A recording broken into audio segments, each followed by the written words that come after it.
Good evening, everybody. We are now live from the St. Simons Island Lighthouse. Time now is 9:51 p.m. It is January the 29th.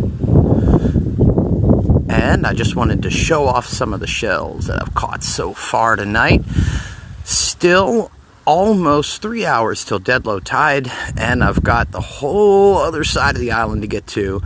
And hello, hey Miss Strelsa, it's good to see you. My gosh, I didn't think you would be up this late. My goodness, look at you. Hey there, Sean. What's up, Sean? How are you, brother? So yeah, here we are. This is St. Simons Island. We are at the Pier Village. No, I said I would start it between 9:45 and 10 o'clock. You are wrong, sir. So here we have the pier, and I just came from there, said hello to a few folks. The beautiful lighthouse. This view will never get old. I don't care how many times you see it. This thing is absolutely gorgeous. I just wish that I could check out the some different camera settings and make it show up. Anyway, so on to the shells. I still have, again, about 3 hours until low tide. So 3 more hours going all the way to the other side of the island where the sandbars are going to be opening up really soon. And the great thing about being out here right before dead low tide is that you get to have your pick at all the seashells you want. Now, I've only covered about a third of the island tonight, and this is what I have so far. Let me lower this brightness down just a pinch so we can get in here. Get in here and check it out. Okay, so there's some angel wings right here. I usually keep these for my dear friend, Miss Tammy, who I hope will be checking this out. Right here is the inside of some whelk shells. And if I can, let me turn the flash on the phone and maybe get a little bit of better lighting. So, because I want to actually, yeah, here we go. I want you to see just actually how beautiful these things are whenever you get them. That's about as close to a flower as you can get from the ocean. I think this is so awesome. So there's that, which is my favorite so far tonight. Again, there's going to be a thousand others that I'll have a chance to pick up. And then there's this one, super old and got all kinds of funky colors on it. And ones that are right here are the sharp eye shells. These things are amazing. They come in every kind of color and shape and size that you could ever imagine. And also, a lot of them have holes right here, so you can make necklaces with them. And usually that hole is in the exact same spot. There it is. What happens is the same thing that happens to these little guys here. Say like a little hole drilled, almost like something someone would do with a Dremel. But what happens is a predator comes along and they just... There it goes, and we're back. So what happens here, hopefully I can get through this really quick, is a predator will come along and it'll drill a little hole, and when there's an animal inside, it drills that hole, it sucks the animal out, and then the beach is really a graveyard. It's a graveyard for seashells, and this is what God gives us to pick up off the beach, which is actually really cool. These things, just to show that the ocean is not racist, come in all shapes and sizes. And now this one doesn't have a hole in it, which is no problem. Again, just an easy fix with a Dremel. Another one that I picked up just because I like the patterns in the color there.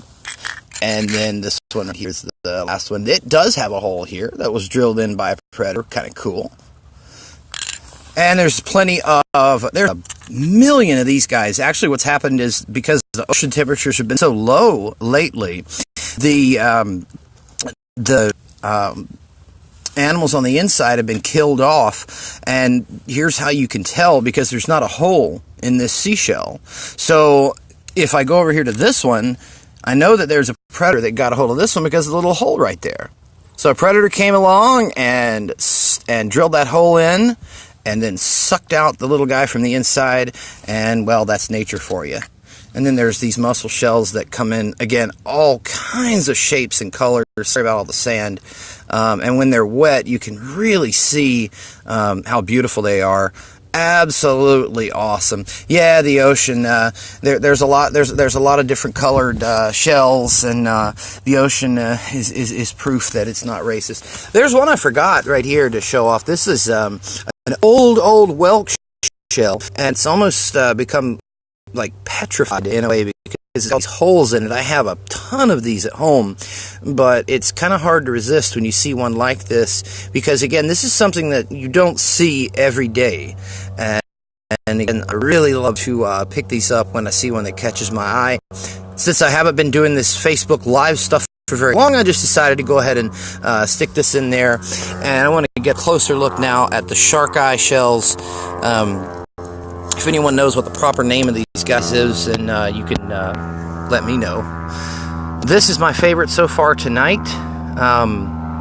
Obviously a really old one. Now this one isn't whole, so if I turn it around, actually it's got sand in it. Just a second. Sorry about that. If I can get that sand out, you can see it's spiral on the other side. So, dude, I haven't seen any shark's teeth out here as long as I've been walking. Never seen any shark's teeth, but they call it the shark eye for some reason. So yeah, that's my favorite. Some that are really hard to find are the dark ones like this. This one's a bluish black, and just absolutely gorgeous. Oh, I forgot my tops. Shell tops right here. You can see, again, favorite thing to look at is a spiral whenever it comes to a seashell.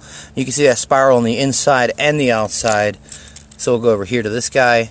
This one somehow got a little hole there, so you can make a necklace or hang that from your visor if you got some fishing string. Spiral on the inside, spiral on the outside. And I found this. This is one of the first ones that I found tonight. Really beautiful. Look at that. Just absolutely awesome.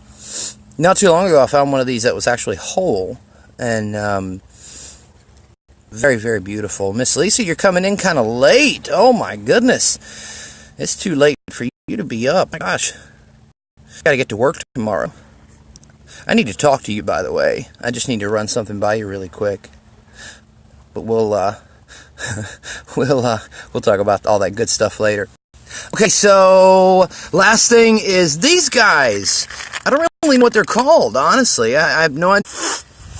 And we're back. Sorry about that. Okay, so last thing I'm going to show you is these guys right here. I don't know what they're called, but I have literally all shapes, all sizes, all kinds of different colors of these guys, and they are super fragile. In fact, I got one that was already broken just to show you how fragile they are. I'm just going to take this little guy right here, and look at this. All you have to do is just barely, and I do mean barely, have any pressure applied, and there you go. Oh, no. So yeah, these guys, you got to be really, really careful with them whenever you catch them, or whenever you find them, rather, because these are super fragile. So again, I've got a lot of beach to cover tonight, and this is only about somewhere around 2.5 miles of beach, and I've already found all this. Oh, I almost forgot the horseshoe crab. Yeah, this is not, if you don't live in the area, this is not something that you get to see every day. Don't worry, it's dead.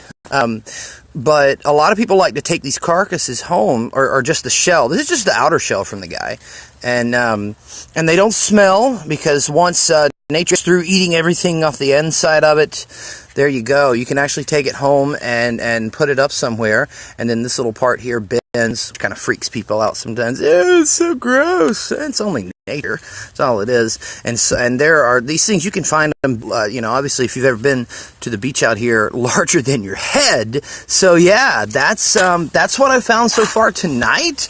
Angel wings, the inside of some whelks, some absolutely gorgeous shark's eyes, some tops with the beautiful spirals, and some half clam shells, as well as some whole clam shells here, and then a mussel shell that is definitely going to be worth keeping. So that's all right now, and then in a few hours when I get to the other side of the island, and when low tide hits at about, let's see, 12:40, 12:55 tonight, when low tide hits, it's going to, I wouldn't be able to spread everything out that I'm going to have this time in about 3 hours' time. But I hope you guys enjoyed this. Thank you so much for those of you who tuned in. I really appreciate it. So I'll leave you with a one last view of the ocean from where I'm looking from. The ocean is that way. The moon is right up there.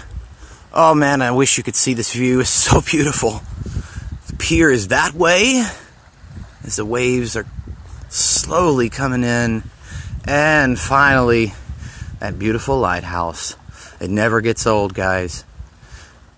Thank you guys so much for tuning in. Maybe I'll check back in just a little while if there's anyone that's still awake, because I know I'm going to have a heck of a shell night tonight. This is the second lowest tide of the month, and the lowest tide is going to be tomorrow or the next night.